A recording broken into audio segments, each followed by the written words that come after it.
I'm going to use that privilege to expose what really happened with Erica Kirk. Because once you understand how these elite circles actually operate, the entire mystery around her becomes incredibly obvious. So I don't know how people live with themselves trying to defame and profit off of a grieving widow, but it's honestly one of the most disgusting, disingenuous things I've ever seen, and I truly hope people start to be held accountable because this is vile. You're doing two things throughout this video. You're, number one, telling half-truths in order to paint a certain narrative that just doesn't line up with reality and seems suspicious if you don't know the whole story, and number two, you're just blatantly lying. It's why you'll hear him say multiple times throughout the video he has text messages and documents and verification, and then he proceeds to show you absolutely none of it because he doesn't actually have it. One of the key places that we see him tell half-truths is at the very beginning when he tries to say that Erica and Charlie met from Erica just randomly bumping into him, and it's very strange that she just so happened to be there. Yeah, that would be strange if that's what happened. Number one, Charlie and Erica had already met previously in Israel, not for the first time at this Turning Point event like you're trying to portray it. Number two, Erica and Charlie had mutual friends. It was a mutual friend that invited Erica to this event and specifically introduced her to Charlie.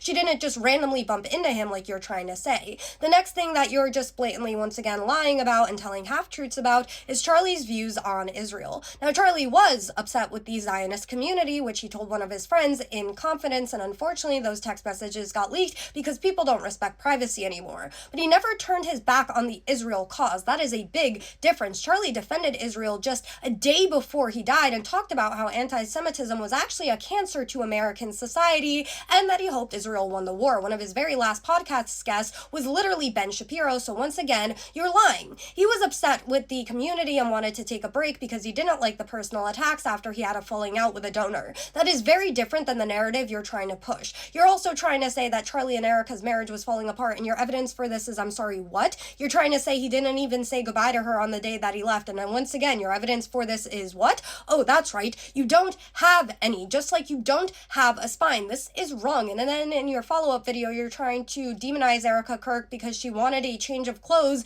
after she had only just the clothes on her back that she had been sitting in for days after watching the love of her life get murdered. She didn't even buy it. One of her friends did. They also bought toiletries from Walmart, which her personal shopper came out and very publicly talked about, and yet you completely ignored that because you knew it would make your story fall apart. So are you going to walk this back now? No, of course not, because you don't actually care about getting to the bottom of things. You care about selling a story that you know is going to get you views, and that's just a disgusting thing to do.